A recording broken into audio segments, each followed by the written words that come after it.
Hello, Scott. How we doing, Paul? All right? Can you hear me loud and clear, mates? Just about. Just trying to get the microphone up, mate. Okay. Yeah. It's like Eurovision. Can you hear me, Scott? Can you come in? Can you hear me? Can you hear me? Now, I was going to do this without comments, but for some reason, it's not giving me the option to flick them off. So I probably won't be able to answer any questions because we've got a lot to get through tonight. So just wait for a few more people to join. There's 30 people on at the moment, which is great. So hope you all stay on for the next hour or so, and we'll get going. Let Scott get his audio sorted. No probs. Got you there. Happy with that result then, Paul? Take it.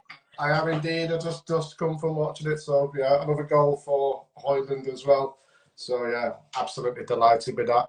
So it is 92 people joined at the moment. So I'd like to just say to everyone, thank you very much for joining. This is the very first Clobber magazine live stream, which is going to be a series of monthly streams. And my first guest this evening is Scott Graves. So just to give you a bit of context for anyone who's not quite aware, Clobber magazine is a free online magazine. We've been running for 6 years now. It's our 6-year anniversary on the 19th. And we're at www.clobbermag.com. My guest this evening is Scott Graves. Scott is an old school casual, a keen collector, exponent and disciple of all the work of Massimo Osti and creator of the fabulous website Stonedlove, which is www.stonedlove1982.com. Do you have to say www these days? We could just say .com, can't you? Yeah, I think people just go with the gist of it, Paul. I'm old school, mate. When I started, you needed a modem, you needed this, that, and the other. No one could use the telephone. It was, but now we've got all the latest technology. So thanks for joining, Scott. Really appreciate you giving up your time. I know you're a busy man, so I'm delighted to have you on, particularly for this first one as well. I think it makes it a little bit special. So I'd like to say hello to everyone who's joining. More and more people joining all the time.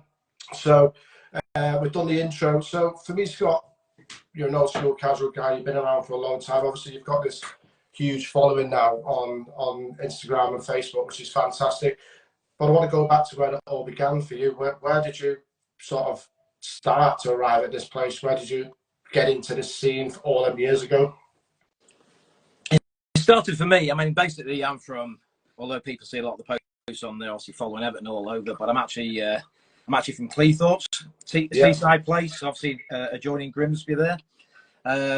So from about the age of 12, 13, I was at school. I think at the time, parents getting divorced and stuff, I'd fallen in with the side of the lads that I was sort of knocking around with into sort of ska music, the mod music. So my first early gigs were sort of Special, Selector, Bad Manners, what have you. And then obviously going to football since I was sort of 3-4 year old with my dad. You know, carrying over the turnstiles and what have you. And it's that sort of age, isn't it? 13, where you break away from sort of going to the football with your dad and going with your mates. And obviously Grimsby, small town at the time, is when you had 4 divisions. It's when football was football. You know, there was 4 divisions, Division 1, and Grimsby at the time, Division 2. You know, Division 2 size. And yeah, it was that way. I sort of knocked it around with a few older lads, and I was going through that transition period of, you know, at the time in them early days, still sort of DMs, Jeans, Ben Shermans, Fred Perrys, and what have you. And it was my first foray into like the lads that I was knocking around with, who were a couple of years older with me than me, and sort of at the time, sort of watching what they were wearing. You know, the clothes that they were wearing, and at the time it was obviously things like, you know, obviously your Stan Smiths, your Gaguls, and it's like when the golfing jumpers and stuff started coming in, Peter Storm jackets and stuff like that. And it was something that just from that moment got me hooked. You know, it was quite good that the lads that I was sort of knocking around with were that little bit older as well, sort of took me under the wing. And obviously going to the games, or going home and away with Grimsby at the time. So yeah, that was it, Paul. That was sort of where it started. You know, you sort of went out and got your first couple of bits. So at the time, you sort of made that transition, and at the time, it's sort of into Lyle and Scott jumpers, Pringle jumpers, roll necks. You know, your Farrers, your kickers, your Adidas, and over the next sort of few years, just going into some sort of golfing wear to sportswear. Yeah. So I know you're saying the DMs and the Ben Shermans and the Fred Petty. So was you more sort of growing up, was you heading towards being a skin really, as opposed to before casual, or was it just Yeah, I think it was more, obviously the ska music and the skin, sort of scene at the time, but probably more towards the mod. The green flight jacket. You remember the green flight jackets with the orange the orange lining and things like that. So, my mum and dad. My mum was a mod back in the 60s, right, okay. and my dad was a teddy boy actually. So yeah, it was that they'd both sort of come from a sort of music scene where clothes associated and things like that. So yeah, I would say more towards the mod than the sort of pure skin. Yeah, and it's interesting as well because I know in the last week you've been posting some great photos, like circa 81, 82. It sort of brought back a lot of memories for me at that time. I was about 9 or 10 at the time. So seeing some of that gear, the original Lacoste stuff, Kappa, it's a nice Cerruti piece as well, which you don't even hear Cerruti anymore, do you? And really interesting to see, which kind of brings me on to my next point. I'm going to get onto it quite quickly because I wrote down on my notes there, popularity breeds contempt, or familiarity breeds contempt. And I know I've been made aware, I've been acutely aware in the last week or so of this sort of trolling that seems to happen to people with a higher profile like yourself. I think some of those photographs that you posted this week answered a few questions as well. So just really to sort of get your thoughts on that, because is this something that you've always been dogged with whilst you've been online, or is it just since you've had this sort of meteoric rise with your followers? Yeah, I mean, it's good really you put a voice to it at the moment, because the problem is the context of pictures and social media and how things can be portrayed is totally different to how things can be in different light. There's two sides to that. And it's quite funny because my daughter's just done a dissertation in her A-levels on the negative effects of social media. And the whole thing regarding Stonedlove's come around by accident, really.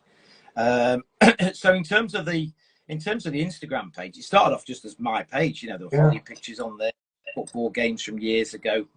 And, there's been absolute dog's abuse. Not just for me, there's a number of us at the moment just getting absolutely trolled. Yeah. And I've had it, you sort of, I'm old enough and ugly enough to take it and stuff like that. It's like, what gets me, it's like, the people that are calling out sort of saying, you was never there at the time, you wasn't a casual.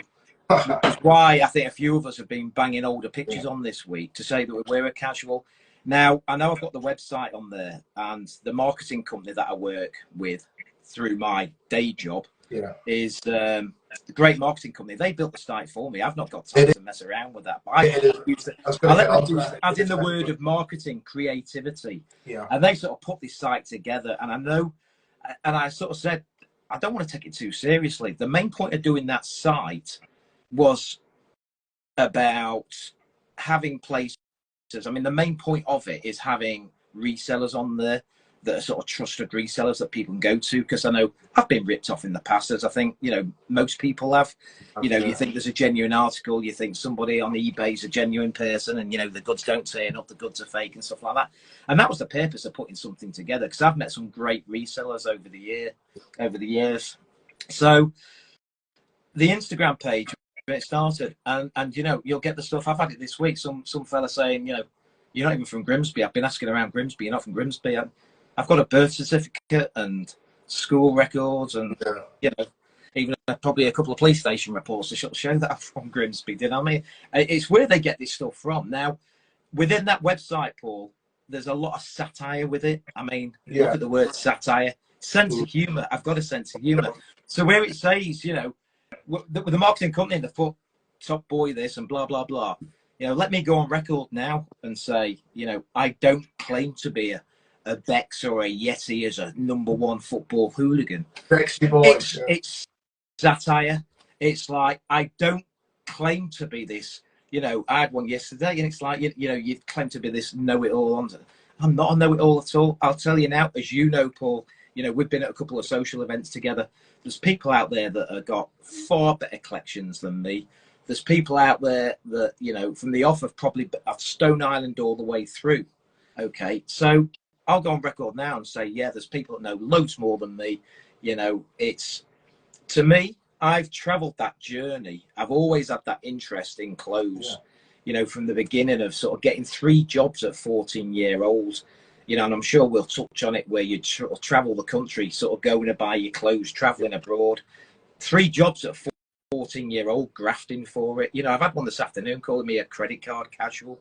It's like you work hard for what you've got, and yeah, it's, you know, it's, to me, there's a lot of satire and humor and stuff like that. Now, I've travelled that journey, as I said, and I've been into a lot of labels along the way. And I know we talked about this, Paul, some time ago. Is I've got, you know, in terms of one area is an addictive personality. You know, I had a tattoo done. I've now virtually got a full bodysuit. Do you know what I mean? And it's like that. And I've gone through periods in my life where, you know, it was Armani, everything Armani for a time. With Prada, you know, with the Prada Sport, with the red, you know, with the red label and stuff, literally head to toe in that for a long time. And then Moncler, when it first came out, you know, I jumped on that. But I got my first jacket in 84, 85 times. Again, people say, pull you up on dates. I went over to Italy just after I'd left school, and I picked up my first jacket. Now, I've not had them collections that other great lads out there have had all the way through. I've always had Stone Island in the wardrobe. Do you know what I mean? A couple of pieces along the way. And I think I just got to a stage where you look back at the labels that you've worked with, and a few of the great lads that I know, you know, via the website and the Instagram page, you know, and there's loads out that you know, that purely into Fila, you know, purely into, you know, Spezial, or purely into whatever it is. And I've gone on journeys with lots of different labels. And I think I looked at it, I thought, you know, of all the labels that I've been into over the years, I think Stone Island, with, you know, from an innovation point of view, in terms of, and we know in the last few years how things have changed, certainly since Moncler bought the business out and stuff like that, has changed. But there's still that innovation, you know, different textiles, things that stand out that are wow. And I think that's what it is. I sort of looked at my wardrobe, and I think it was at the time, and literally I was just selling loads of me Moncler, sort of moved on from that. And I thought, back to Stone Island, it was one of those things where I then started engaging again, and that's where I sort of started building some really good relationships with resellers. I was, as we've done all the way through our casual life, you sell to buy, and it's sort of selling, and I was rebuying sort of jackets that I'd had in the past or things like that. You know, I've known people do it in the record world. You know, we went from vinyl to tapes to CDs, and we've got the old, you know, downloads. And you look at the popularity of getting vinyl again. You know, I remember being in that period of flogging all my vinyl and going all CDs. And it's made that full circle. And that's what made me, that's what sort of wanted me to engage me, to sort of change my Instagram name for this Stonedlove, because it was a label that I'd always appreciated, liked. Out of all the labels that I've worn, always dabbled in bits along the way. I've not been purely this sort of Stone Island person. And it's been a great journey. And, you know, there's something called Pareto's Law. It's the 80-20 rule. And 80% of the people, you know, through the website, through the Instagram page, fantastic. You know, I've been very lucky in my work career that I've been able to travel. You know, I've met lots of store managers from Stone Island around, but I've also met loads of followers. I've met up with them. I've had them over for games, taken them to the games with me. And there's some real good people, as you know, Paul, when we went to Rue Oxley's book launch, you know, to be on this Manchester Ship Canal on that barge, just chewing the fat for 3 hours on that barge, just chewing the fat about everything. And it's been the same thing. But yeah, there's these people that all of a sudden it's like, you was never a casual. Don't, you know, to say you was never a casual, people, I'd love to know where it comes from, because these people don't know me from Adam. They don't know, they weren't living in my wardrobe for the last 40 years. They weren't, you know, they weren't at games with me. They don't know what my past and background is and what I'm involved in and blah, blah, blah. You know, and I take it, you know, I get it. It comes with the territory. They look at pictures and think, blah, blah, blah, comment away. you know, he wasn't this, he wasn't that, he wasn't the other. But as we know, I know, the lads that I grew up with know, and that's where it come. And so I suppose it's one of those things, you know, you take the good with the bad, and you know, the block button comes in very handy.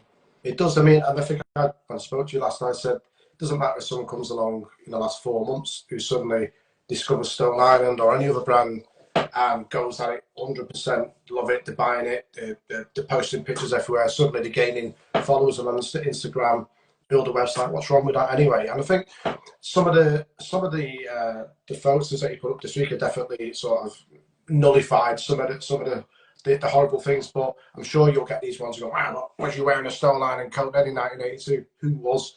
You know what I mean? And Stone Island in Manchester was massive. I mean, the live shop in Manchester. Live Manchester. It got took over by the Flannels Group now, the Fraser Group. And at the time, I don't have to prove to back it up. Apparently, it was Stone Island's biggest account in the world. But Manchester's a big place. There was only so many people who wore Stone Island. I wasn't that aware of it in the 80s. I saw it here and there. I remember and an early show at the Happy Mondays gig, I wasn't there. I saw a badly done video of it, the Sean Ryan and it's one of the first times that I saw it. I didn't realise it was a compass. I thought it was like a target, the badge. That's how it looked from a distance. And you know, so for these people to kind of, well, yeah, was you wearing it from 82? Who was? You know what I mean? I know Giancarlo Ricci in Liverpool was no longer there. The shop they were bringing in 82. Yeah. But in 82, you know, and Liverpool is widely accepted as the birthplace of the casual movement. Here in Liverpool, like in Manchester, no one really calls themselves a casual anyway. It's just not a thing. And in Liverpool, 78, 79, same in Manchester, the Perry Boy look, the straight jeans, the Stan Smiths, the Peter Worth jumpers, they call it a Scotty Road jumper here, and that sort of haircut that come from that Bowie album, the name of the album. It's really. And things moved on pretty quickly from that. Anyway, in Liverpool, it was like that geography teacher look came pretty quick. So the original set moved on from the sportswear type of look very, very quickly, whereas others stayed with it. And then it spread around the country type of thing. And I think a lot of it comes down to jealousy, I'd say. It comes down to jealousy to see someone who's popularity breed contempt, it just does. And I think, obviously, you're a hard-working career guy, so you can afford to buy stuff. And I looked at some of them comments and had someone else look at it as well. And a lot of these were from people with 800 followers, 1,600 followers, or people putting shit on my Instagram and Facebook. And only because they've been busy studying as well as working. I normally go at people hammering tongues and give it them lies, because the way I see it, if you want to play that game, I'll write articles on my magazine, and anywhere your social media links appear on Google, my derogatory articles come up underneath. I don't want to get into that, but I just think, you know, some mutual friends of ours are getting the same types of treatment, and it's purely jealousy, Scott. That's what it's all about. And I think as well, you know, I look at people online and think, oh my God, they're everywhere, but I don't begrudge them, you know what I mean? And yeah, I think sort of to round that, to sort of thing off, I would, let's say the block button works really well. I'd continue just to keep blocking people. And I think I'd say one thing to these people: it's quite easy on the internet these days to find out who someone is, where they work. You've got to be careful what you're doing behind the keyboard, because you never know who it is that you're well, we've had up the wrong way. This just this way. I think, you know, we're up in Scotland in a couple of weeks. There's a few of us together for a really exciting project. You know, the Chris and Reese Scottish group, Acid House, they've put together a song which, again, people are going to probably try and have a go at. I was going to come on. But I'm just talking within that video that's going to be done up there, and I'm looking forward to it in a couple of weeks up in Scotland. You know, there's this fella that's basically, you know, he's literally set up a designated page. I won't even go there, give the page name and stuff like that. But again, he's literally picked us all out, and he's on this mission of really trying to, like, you know, underplay some people that have got fantastic collections that have been around forever. And, you know, the fella knows who he is. You know, he's down in Dorset, and we all know who he is. And yeah, like I say, blocked and reported for now, but there's no substance to it, to what it is. And do you know what I mean? I can take, it's like the famous Noel Gallagher picture that obviously with the full paint cambo, and how that went viral and what have you. And you know, it was like that really when that went out. And I can take, you know, I've got a great sense of humour. So if people want to jump on that, oh, we can't see him, camouflage, you know, or going to paint, you know, Millwall away at 2, paintballing at 6 and all that great stuff. But then people seem to go a bit deeper, and it's like, you know, they basically wish ill of your family and want you with cancer, and it's like, come on, have a weird grow up, will you?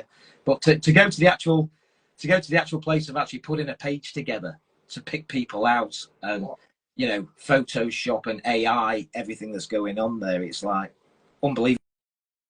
But part of it, yeah, block out and carry on. Like you say, there's 80% of those 38,000 followers that, you know, I've got great friends around the globe now, and I've been very lucky to be invited to lots of good stuff off the back of it. And you know, and you look at that side of it, which has been great.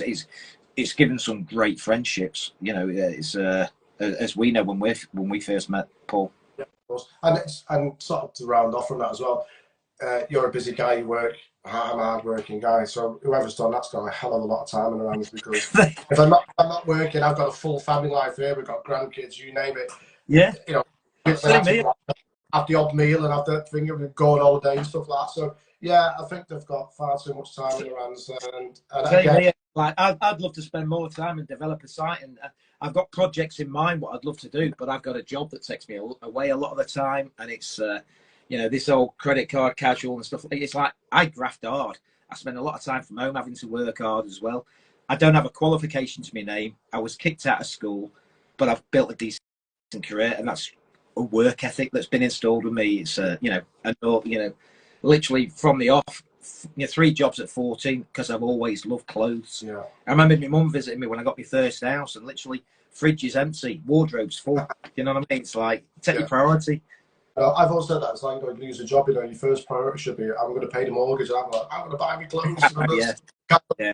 And I understand the addictive personality bit. Also, we move on from that. I think. Jealousy, I think that's done. Yeah. Jealousy is the key.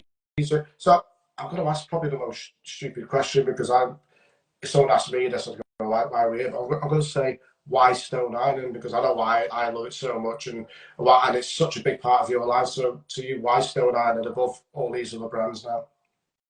I think I touched on it briefly earlier, Paul. In fact, that, you know, from the casual scene of going through that early times of, you know, whether it was the golf wear, the sports wear, you know, and I remember that first foray then into in Grimsby, we had a couple of shops where, you know, I mean, Grimsby, there's not a lot going on there. Do you know what I mean? It's 2023 now, and Nando's hasn't reached Grimsby yet. Do you know what I mean? Like, it's out on a limb, but there's a couple of shops in town. We had Whitehead's, which was a big shop for like all your golfing wear that would go to. And I think when it made the transition, we had a shop called Sports Supply, which we used to go to in the early days, and then there was this, I don't know if women's and gentlemen's boutique called Mary Koo. Now, anyone from that area will know Mary Koo, and I think that sort of moved into, I think that's when the transition started going away from the sportswear into things like Valentino in the early days.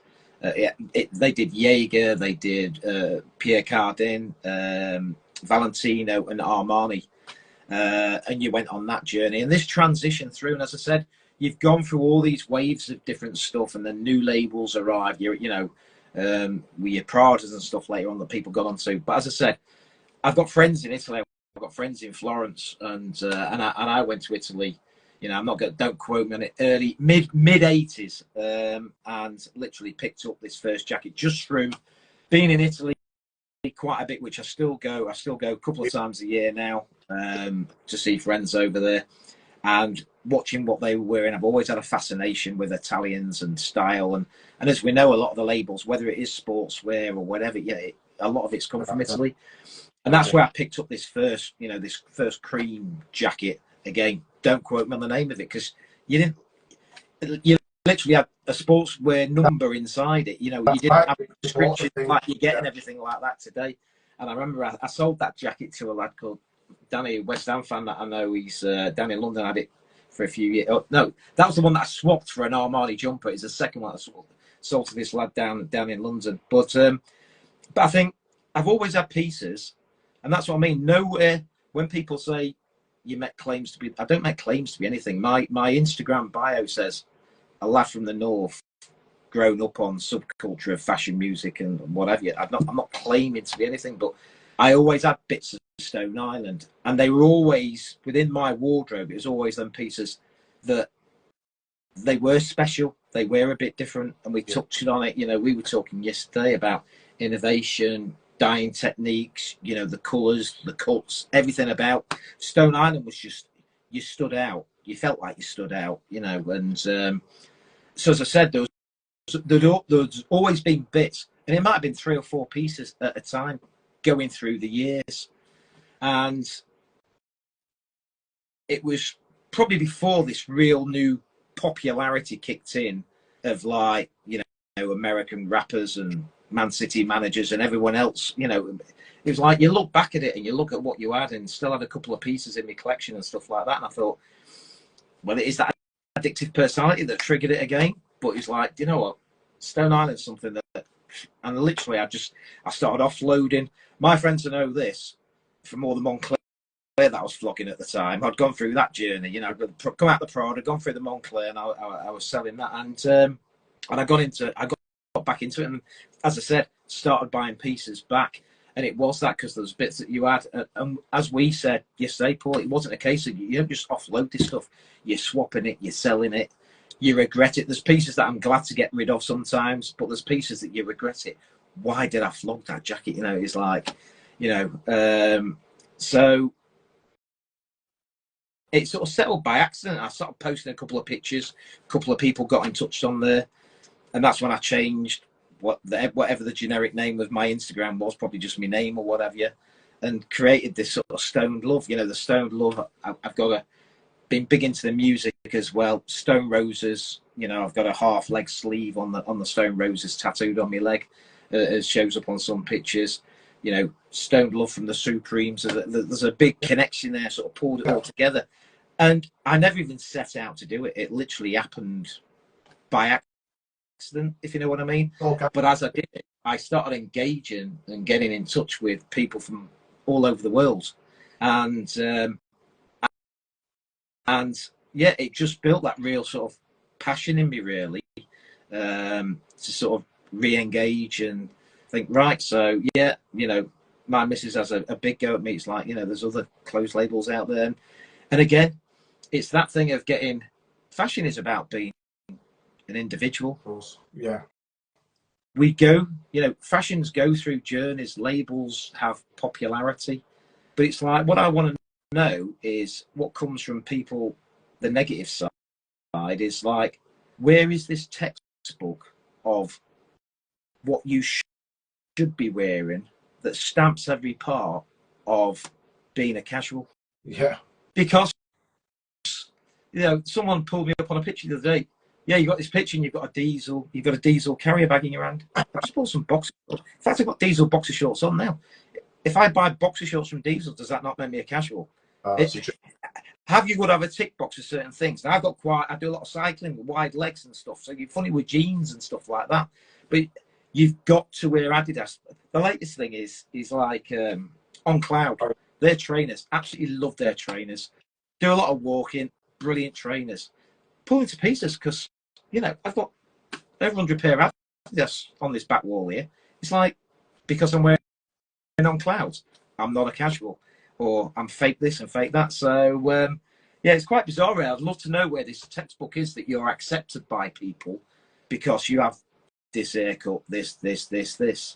You know, people watch these films and it's like, you know, I've gone all over with football. As you know, I go home and away. I've had a season ticket for 38 years, gone home and away with England in the early days, not touched England for like best part of 15, 20 years now. So you've done all this stuff sort of going away, but people have this impression that you should be of a certain person. You know, I've never done drugs in my life. I think you should be, you know, doing coke lines. It's like, I've never smoked a cigarette in my life. I've never touched an alcoholic drink. There I am at football, week in, week out, everything, travelling away. I've never had an alcoholic drink in my life. So again, it's like when people say about paying for it, don't drink, don't smoke, spend on clothes. Yeah. So yeah, if someone's got that book of what it is to be accepted by wearing what, then, you know, I'd love to see it. I think the biggest fallacy about all this, these old school casuals, as they call themselves, and I'm an old school casual, and I was only born in '73, but they do, you know, you have to have an Adidas gumshoe, you have to have a certain style of coat, the aqua scoop and scarf and so on. I've got all those things and I love all those things, but these are the same people who slate their 18-year-old and 19-year-old kids who they see on the away day Facebook pages that are going from Doncaster to Tranmere or wherever else. They go, look at every uniform. You go, well, that's the uniform you're dictating. That's the uniform you said everyone should wear. I mean, I think when I spoke to you previously, I'd said one of the only places you can be an individual, or one of the only areas you can be individual now, because of mass availability of clothes has killed individuality almost. So trainers is one area where you can still do that. Yeah. Like say, clouds become really popular in Liverpool, or that everyone's wearing on cloud. To me, I love all the old school Adidas, but a lot of them are not that comfortable. A pair of Gazelles at my age are a bit flat, like the handball specials and a few more. So they can't stay in the wardrobe. I like Pantofolo d'Oro from Italy. I like Veja. Really good trainers like Saucony, or Saucony as most people call them, Saucony. But I still mix them up with Nike and Adidas and stuff like that. I tend to always sort of veer towards Emporio Armani jeans, or the what do you call the cotton jeans, like the trouser with the 5-pocket trouser jean. I like those. I love cords still. Still love cords. And you know, the Stone Island coats. I'll always have a Stone Island coat on my back, or a CP one. I love them, but I'll still wear Weekend Defender and things like that. One of my favourite coats is a cheap Weekend Defender Hella jacket I got about 9 years ago. And it's compared to the Stone Island products, it's shoddy in its makeup. I think they've got better now, Weekend Defender, but back then it wasn't very good. But I'm going out walking and stuff, I wear it all the time. Absolutely love it. And I will wear exactly what I want, because back in the day, if people, you know, all wore Lacoste, or they could afford it, you know, Sergio Tacchini, whatever else, but none of your mates seem to have the same track top or the same pair of trainers. You know, it was a shock if your mate bought the same thing. And I think now, this mass availability, you do see a lot of lads wearing exactly the same thing. But these older ones who sort of dictate this look, slate the younger ones, you go, you're doing exactly the same thing. And no one has got any exclusive rights to it. You know, I believe back in the hot days in the 60s, there's a way you had to stand with your hands and all these rules. I couldn't be doing that. I mean, I love the scooters and all the rest of it. Yeah. But I couldn't sort of abide by that type of thing. And I think you just do your own thing. But I'm just going on from why Stone Island and moving on to Massimo Osti and Massimo Osti's work, because as we've spoke before, that I don't think anyone in 100 years has contributed more to textile and dye research than Massimo Osti has, to clothing in general. I mean, his work, research that he put into practice is now standard across the board. You know, every type of brand who wants to put themselves across as being decent always put garment dye and things like that. What Massimo Osti did was truly groundbreaking, and I think everyone knows Jean-Paul Gaultier, don't they? They know Valentino, they know Versace, they know Jimmy Choo, all these names. And the average Joe in the street, or the people who are into the new looks market, wouldn't know Massimo Osti, because if his brand was Massimo Osti, it'd be world renowned. It's only a half thing when everyone knows him. So because it was CP, because it was Stone Island, because it was the experimental stuff like Left Hand and so on, not as well known. And I think we take it for granted. We assume everyone knows about Massimo Osti and how great he was. And I think now with Lorenzo Osti doing touring like he has done over the last few years, and all these exhibitions with the Massimo Osti archive, I think it's a good thing. But it actually frustrates that it's not as well known as it should be. Yeah. Even like you said about dyeing techniques and stuff. I recently bought that in the sale, the nylon metal Watro. Oh, the Watro, yeah. Well, mouthful, smock. Now, you know yourself the weft that goes into creating that type of nylon to give that nylon metal its sheen, and then dyeing process, I think that's be above 103 degrees, you know, big pressure cookers that they have to make the dye take to the fibres. I mean, that's things that no other brand still can do. I mean, CP, Paul Harvey went to CP, didn't he, back in about 2014, 15. Alessandro Pungetti went back there. And I think CP has stuck to its core market a bit more, its true sort of customer base. But again, they do exactly the same thing, and it's such a complicated process. And all of this come from Massimo Osti. I read a thing about him. He was in a hotel with his wife somewhere. They cut off a piece of the shower curtain, and then he was starting to, how could he make something from that? And the original Telestella fabric was the tarpaulin, wasn't it? He bought for CP. Yeah. Thing, and that's where the Stone Island come from. Yeah. Massimo Osti's work for me is beyond question. It's some of the greatest work I've ever done. I think just your opinion on that. How you see Massive Velocity's work, and your take on it, really. Yeah, I mean, as I say, I think from that first jacket and coming back with that time, I think it's probably about, crikey, I think it's about 5 or 6 years till I got my second jacket, really. But it was just whatever you got, and you look at some, look at some of my old pieces now. Just like say the materials, the dyes, the colours, and there's been disasters along the way as well, as we know. Where you get the cracking and the peeling and everything like that as well. But it's testament to the guy that he had the foresight to go down the line of innovate, not follow, and have it different. And it's and that was the attraction for me. And I suppose it's where it's changed now, hasn't it, in terms of certainly the last couple of years. Obviously since it's gone to Moncler's, we'll see now. The latest release that they did with, obviously, they had the images with Dave and Jason Statham, and so the parka that Jason Statham's wearing there, and it's like, that is a great piece. It's a great cut, lovely material, great colours. Membrane of 3L as well, isn't it? And do you know, a lot of the old school ones, like, but you can't get it, Paul. And I get that. A lot of the old schools, like, don't go there anymore. I get involved in lots of conversations with people. Won't touch it now. Brand's ruined, and it's not the same. I get it, and I probably only buy 2-3 pieces a season now, if that. I think I've had a couple of ghost pieces out last season, one this season.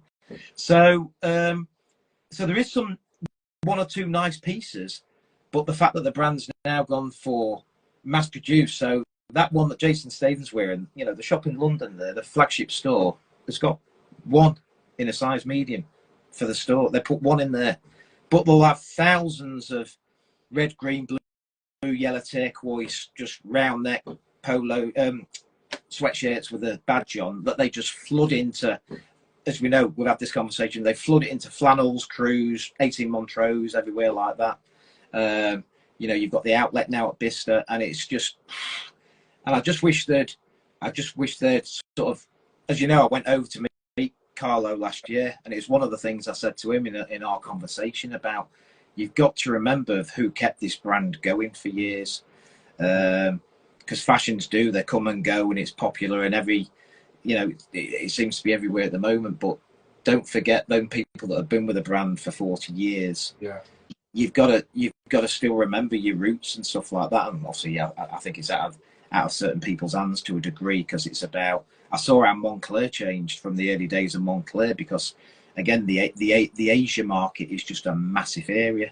If I look at my follower, Indonesia. I mean, the casual scene in Indonesia is just unreal out there. And I've had numerous invitations to go out there and go to games and meet up with guys and stuff like that. But anyway, going off piece a bit here. But I think they kept that going, but it's changed in recent years, and I think that's why, as I said, I buy 1 or 2 pieces now, but I prefer to sort of deal with those resellers that are still getting older pieces. I probably buy more of the older pieces than I do the new pieces nowadays. I was sort of going to come on to this. Well, I wrote an article about 2-3 months ago, and it was about that big nylon metal, Equinil, again, nylon metal parka that come out in the winter season. So they did it in like a really nice blue colour, and I think it was in a green. But the key to the article about that, there was people who said after Paul Harvey had left, was it 2005, when he did the snowflake jacket, Stonedlove have never produced anything decent since. There were some people who said it after Massive Velocity had gone, and it's absolute claptrap every single season. With the sort of mass-produced sweaters and that, which are still top quality, they're all garment dyed and everything else. But every season there's 2, 3, 4, 5 standout pieces in outwear, plus Stonedlove and Shadow Project Knockout, that collaboration with Aquanim, I think it is, isn't it? And then again, you go back to that Jason Stratham one, the membrane of 3L fabric. People slate that modern thing. I remember the first membrane has come out. It was like tissue paper. It was dead thin. Really thin. You had to have the netting on the inside, the mesh, and then I got a park. I sold it the other week because it was wafer thin.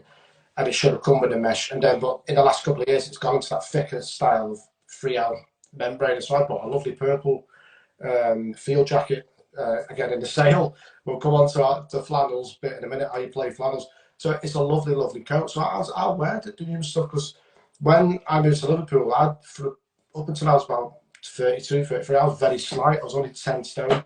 So I used to eat, drink, eat chocolate, you name it, Greg's, and I never really put any weight on. So I was wearing what would now be a medium Stone Island stuff. I'd get away in the odd large. So when I first moved to Liverpool, my missus, we were in a place called a Collegiate, which is an old college building. Paul McCartney used to go to school there. These apartments with huge high ceilings, and we had this mezzanine bedroom. I had this huge rail full. There was all sorts on ice jackets, lovely formula steel, loads of knits. I've sort of veered away from the knits now because they don't seem to have the resale value. No. But some of these jackets had actually gone off the wash labels inside, wash at 35 degrees. Worst mistake ever made, destroyed 4 or 5 jackets, loads. So, I mean, now wash everything by hand, even my polo shirts and everything. But I had all of those, and at the time I had to start selling them because I'd gone up to clothes sizes. I'd put on a bit of timber, but my shoulders had filled out. I'd become a bigger man.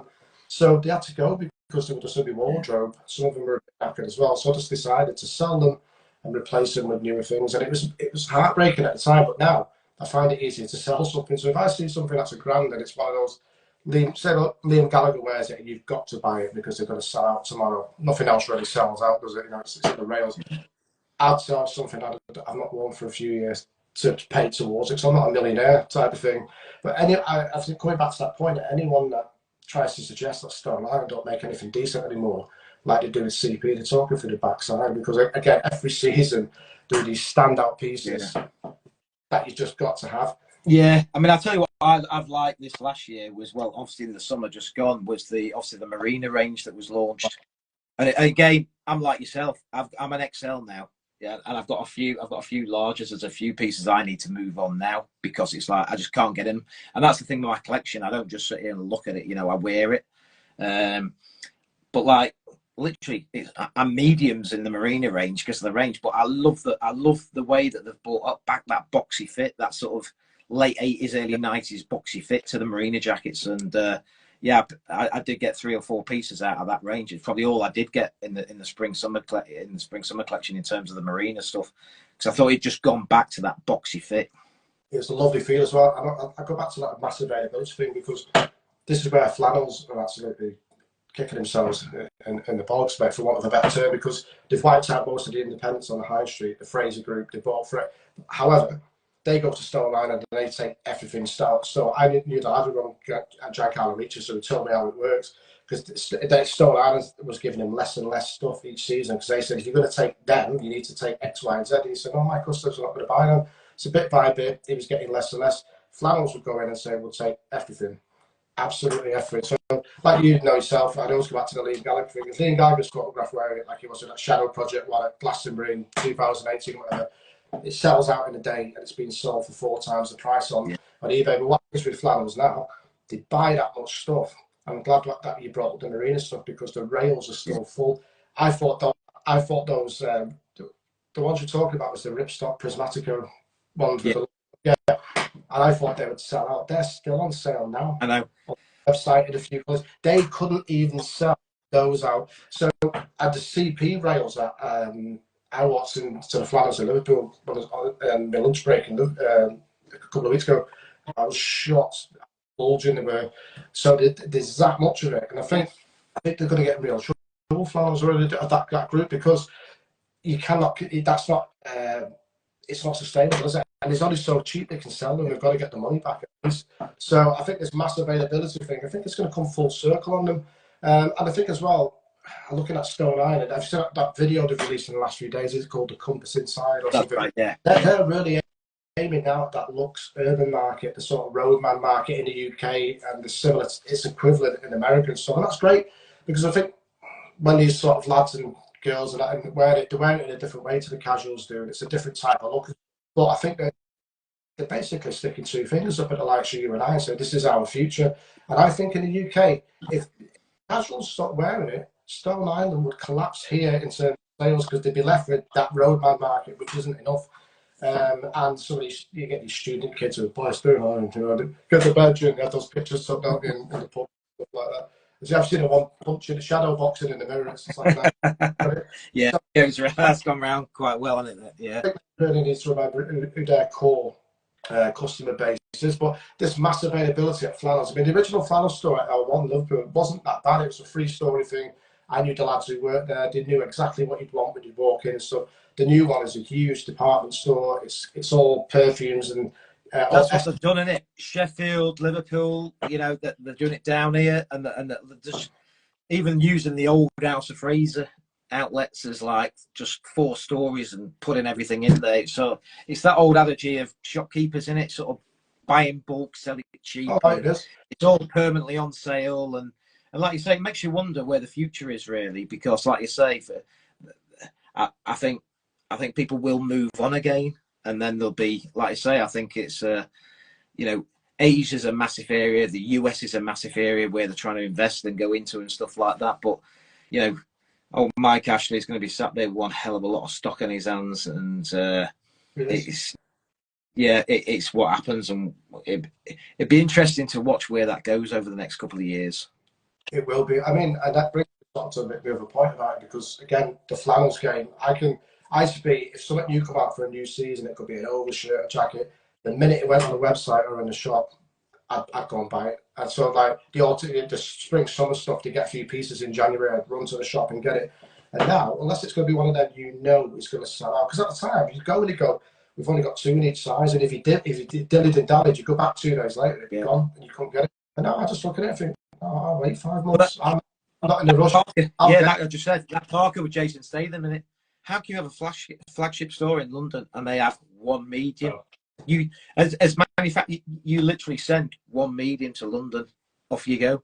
It's and like you said, that Marina, I picked my Marina stuff up when I was out in Italy, and again, it's another handy thing to do. You nip on a plane over there. You know, you obviously get your tax, but it's euro to the pound difference. So you've got your currency saving, and you've got your tax back as well. And that's why I bought the Marina out there, thinking this is going to go. This will get snapped up. And like I say, flannels have still got a lot of it. 40% off now, 30-40% off. It's pretty much like anything. I just wait. I just hang on and think I'll get it, and then I still got pieces there that don't really fit me. So I've still got a bit to clear. So when I'm gonna buy something in the sale, I'll throw some on eBay, which creates its own problems, doesn't it, with people hounding you on eBay for knockdown prices and stuff. So yeah, I'll do that all the time. And my collection is a working collection, as I call it. I'll wear it. I mean, and then if I need to, when I'm going to buy something new, I'll sell something. But anything I come home with, and I get it out the bag, all made up with it. My missus go, like all the others, you're going to put it in a wardrobe with all the others, because yeah, they all look the same. They're similar looking at that militaristic look. But I think I was going to ask you a question. I'm going to ask every single person who comes on these lines, what does your missus make of it? So my missus makes of it this obsession that you have with it. What does my missus make of it? You know, she will buy me the odd piece, do you know what I mean? Christmas, birthday and stuff, which is fair enough. But she just shakes her head. And we've all been there, again, a thing about fashion. And don't get me wrong, I have made some enormous fashion disasters. I think we all have. You buy that piece. And there was one where I was going to a festival somewhere, so I bought the old Stone Island poncho. It was a crazy price, but I got it for a stupid price. I never did wear it because it was boiling hot at this festival that he went to, and literally it's still on the hanger with the tags on behind me somewhere, and never will wear it. And yeah, there's one or two of the pieces that she'll say, yeah, nice piece, yeah, I like that. But like yours, like your missus, she's like, it's just sat across there with the rest of it. You don't wear it, and you try and justify it. Like, you do wear it. It's like, you know, you can only wear one at a time, can't you? And it gets to the summer and you're not wearing a jacket and stuff like that. So yeah, I suppose really now with the collection that I have got, there's some pieces that I've grown out of. So I'm going to look myself at sort of trying to offload some pieces on and just sort of cut down on it a little bit, but just look for those sort of grails, really, those special pieces. So just saying about that poncho, it brought back to me the CP company thing they did with Serge. Oh, Serge from Kasabian, yeah. And I wrote a piece on it at the time saying, not really for me, but I'm sure the collectors will go mad for it. 2 years down the line in flannels, we're still seeing them there on the rack, and we're going down and down. It was a totally impractical garment, wasn't it? It's like, if you're going to put it in the frame and have it, you go, yeah, that's nice. Yeah, and that's what you do, isn't it? That's what you do. There's one or two pieces you think from a collector's point of view, because you've invested so much in this as a label and as a passion, and you think, I have that as a collector's piece. And again, I can take the piss take, you know, full kit wank and everything like that. I got the football kit, you know, the Stone Island New Balance football kit. Which is nice. Which is nice. Sterling before the World Cup and with the boots, and I've got the boots and the kit. Yeah, did it, opened it, tag still on it, took the pictures, back in the back. I don't think I've ever even looked at it since then. I'm just hoping one day, you know, somebody fancies one of those. But actually, I have a look at them now and again, because I fancied, like, at least getting the top, you know what I mean, at least getting the shirt, but they are still fetching good money. But it's, I think a lot of what we said was sort of bringing us to my next point. I just got a few bullets taped to my tripod, but one of them was the modern day. Obviously, we touched a bit on where Stone Island's kind of going in these American and Asian markets. This roadman type of looks, urban looks market, which won't last as well, because with that type of youth, they just grow up and go into something else. Do you, under Moncler now, do you still foresee Stone Island still innovating? Because Moncler said they'd never get involved in that side of it. Do you still see great pieces being made each season, even if it is only 2 or 3 pieces amongst all the sort of... Yeah, I mean, you know, I'm not in a position to comment in terms of, you know, what their 5-year strategy business plan is. But from what you see at the moment, obviously Carlo's still at the helm, but he's not going to go on forever. I suppose it just depends on who they bring in terms of designers, and what sort of strategy they have going forward, because, you know, Moncler have made a massive impact. As we know, it's not just down to it's not just down to like everything going up, the price of everything, but I mean the prices have just gone crazy. You know, to say you're looking at £1,000 for a jacket nowadays is just ludicrous. You know, we're in a cost of living crisis and this, that, and the other, and that's why I have to be very picky. You know, I go abroad, I get sell stuff to buy stuff, because who can actually afford? You know, I think we touched on it yesterday, this thing where, you know, people getting watches ripped off the wrists, and you know, even my kids came home the other day and they were on about this big thing now where you know, kids are getting, whether it's Canada Goose, Moncler, Stone Islands, ripped off people's backs and stuff like that.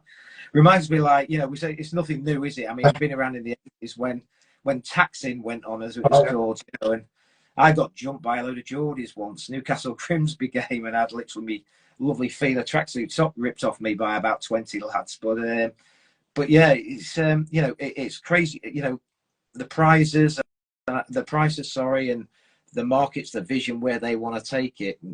I would love to see what their 5-10 year plan is and where they see it going, because I think the people that are around the casual culture and that were around in that, a lot of people document that the casual scene was the last true mods, rockers, punks. There's a lot of things, and you know, and I think Neil Primmett's done a great job with 80s casuals, and a few of the followers, few of the lads I know on, you know, on Instagram, got some great lads on there that they're all Fila or they're all Tachini or whatever it may be. Neil's done a fantastic job in bringing some of them back. I remember one piece was, obviously I had one of the pictures I posted this week, the original Bennett and Rugby shirt. Oh yeah. Not much in the world of design, but at the time that was quite iconic. Yeah. Disappeared, and I remember trawling charity shops and eBay and looking for years. And obviously, when they came out, I got the green and the blue one as they came back out again. So, yeah. In terms of what they've done, you know, people into these different labels, where they're going to take that, I would love to see that business plan as to where it goes, because the casual scene was the last true sort of area where it sort of stuck, and a lot of the lads, a lot of the old school lads still stick with it to this day and still wear it out, whether it's a tracksuit, whether it's the jumpers they're into or the coats. And since then, it's your your fast fashions, your Zara's, your H&M, and things move on. You know, it's you know, whether it's high street brands, diesel, whatever, that people move in and out of and stuff like that. So I'm sure as people are growing up, they'll move. I don't think it'll have the longevity of what people are doing today in 5 years' time. It will have moved on. And that's what I was saying to Carlo when I was out in Milan. I said, like, what will you do then? Will you be dropping prices and coming back to try and claw market share back, sort of thing? I think because in some cases it looks to me post-lockdown they've gone up about 30%. I heard, I don't know how true it is, and the guy's quite clued up. He said one clear of a strategy pretty much to get the money back to have a 15% uptick and some garments 30% increase per year. And I think for that to happen, the quality is going to have to go up, and the quality hasn't gone up. The quality is the same. In fact, going back to that membrane TC fabric, it still needs a mesh lining because it still looks a bit cheap. You know, I think when I met you in Liverpool for a coffee ages ago, I had the packable, what's it called? Down jacket, fillable chambers, whatever it is. That retailed at the time for $720 or $750, and I got it to sale for about $350. This year's version of that is, I think it's $760. They've only put more of a herringbone trim up the zip. It looks a bit like a cheap jacket. When you're actually out with it, it does perform. It's really warm, and it's you know, when you the zips and everything's quality on it, but really for the money, has it gone up? That at most is a £400 jacket. That smock at the nylon metal, $450, $495 in real term prices, because it will get to the point where even in a sale, something's going to be there's that long sort of Parker out for the new season. It's not quite a camo, but it's got like a netting over it as well. I can't remember the name of it. And I tried one on in flannels. It's £1,900. Yeah. So when they struggle to sell them, and they will, they'll probably only be able to drop them to £1,400, £1,300. I still wouldn't pay that for it because it's just out of the realms of reality. And I think going back to what you said about the casual movement, it was the last great subculture, because there are no subcultures, because we have like a vanilla youth where they all look nice in the clothes they wear, but it's this Instagram world that they all live in, these young people. It's all how they look. Beds on the beaches in Ibiza, it's this, that, and the other. It is the Zara type of look. Then you've got the ones who wear all the Lux stuff, but it's Lux brands for the sake of it. They want Balenciaga, they want all these type of things. Like the Valentino stuff now is garish and horrible. If you remember Valentino back in the day, it was simple. It was lovely. It was like the early Emporio Armand. I think after, you know, the Teddy Boys, the mods, the rockers, the skins, the punks, the casuals, it is the last great subculture. But one thing that's different with casual, it changed the world of fashion forever, because you know, you saw people only wore trainers for sporting to play tennis in, or for football, five-a-sides and stuff like that. Suddenly everyone was wearing trainers. Suddenly everyone was wearing sportswear. And that's just carried on to this day. This is why there's a flannels now. This is why there's this looks market. I think casual's influence is profound. It changed the way people look forever. I remember my older brothers and sisters. One of my sisters, God rest her soul, she was a second generation punk. With two older brothers, they were more like smoothies. One of them managed a nightclub. They always used to go out in suits. That's the way they dressed and stuff like that. And to look now, what began, 79, 78, 79, to what it's led to now, it did change the world forever. And I think it's a bit of a shame, because, like, particularly Liverpool's a big thing. I think in Manchester, outdoorsy type of tracksuit look. It's kind of active wear.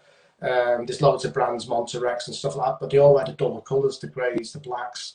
Yeah. You were young, I'd love a pastel pink polo. You'd love the bright blue Dallas tracksuit.